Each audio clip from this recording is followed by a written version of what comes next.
Hello.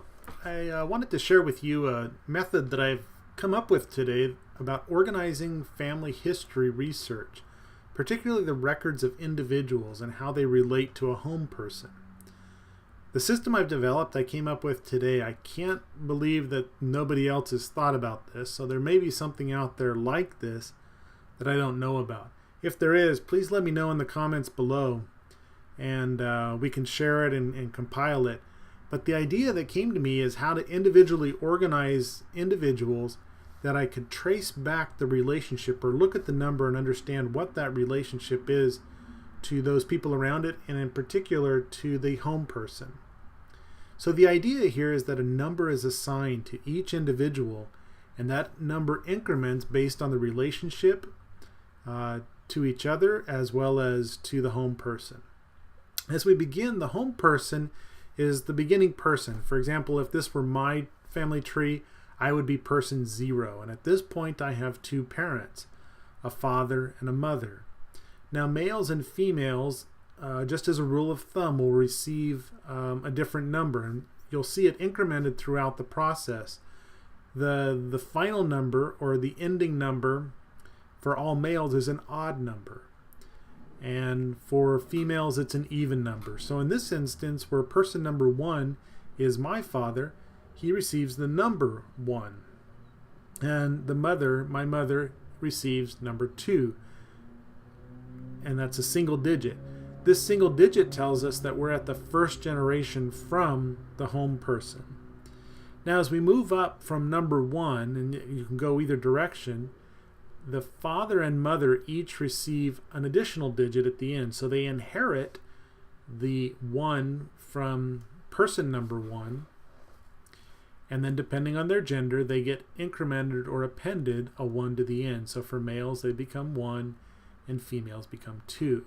So in this instance, the person number 12 here is the mother of the father of the home person. And from there, it increments further. And so we add a digit based on the gender for the father of the father of the father of mine. And so that would be number 111. The mother is 112. So we go through this and we add the digits on there. So from the home person, they are given, the father of the home person is incremented with 1, and the mother receives 2. Now, each parent inherits the first digit from the child, so it's a little bit different than traditionally you would think about it, that the first digit is received from the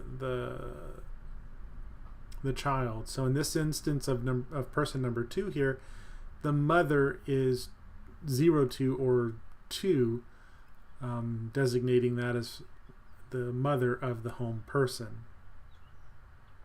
Now, there are special instances that occur also in this when a parent is divorced.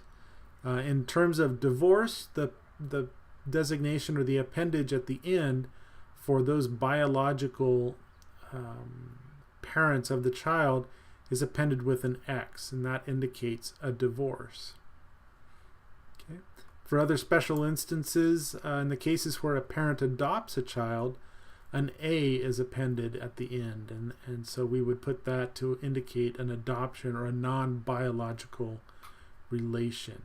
Now, the important thing is that throughout the subsequent parents and grandparents, etc., that A remains in there when the connection is not a biological connection. In the cases of multiple spouses, we record those in the order of the spouse in which they were married, and that's included as an appendage of P2, or a small Roman numeral in parentheses, and so you would see that towards the end. Multiple spouses, again, what we're talking about here is if the parent has more than one spouse, depending on the parent's gender, they would receive, in this instance, for husband number 2221, the first wife is 2222, and because they're female, they receive a designation of P, or for plural, and then 2. That's the first wife.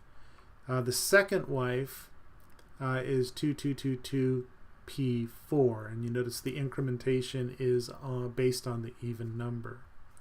Where the connection to the child is not biological, we represent that by a dotted line.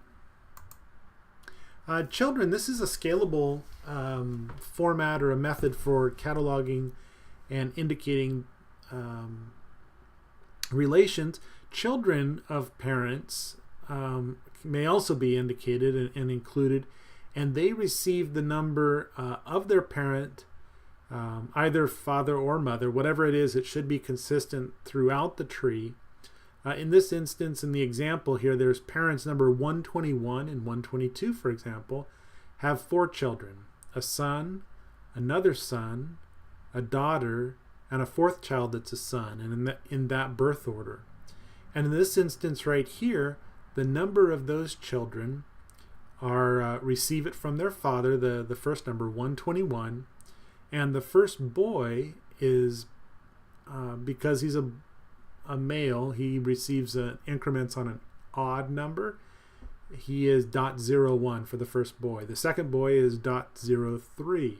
The first daughter is 0.02, and the third son, based on birth order, or the 4th child, is 0.05. And you notice that's boys number 1, 3, and 5.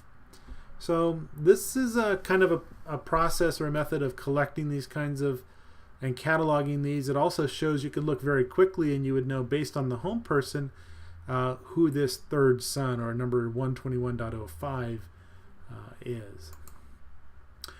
This is something I came up with today. I was sitting there thinking about it, and this just popped in my head, and I started developing it throughout the day and wanted to share it. Again, I can't believe that something like this hasn't been thought of by someone else. I'm just not aware of it. So if you do know about it, or if you have questions or comments want to share, this slide deck is available on Google Drive, and I've left it open for the meantime for questions or comments that may come up as resulting from this. In the future, I also have a method and a process for including the spouses of children and other special instances that may arise on taking some non-biological connections in particular. There's also a way when you want to change this. One of the cons of this kind of a process that's recognized is that when the home person changes, the whole numbering system changes. And so it's not very relative. You can't pick it up and hand it to someone else and it means the exact same thing for them if the home person changes. But there is a process for converting these records, and so through an algorithm you can go through and convert everybody based on changing the home person. The relations stay the same, the indicators stay the same for the most part, but the actual tagging of it.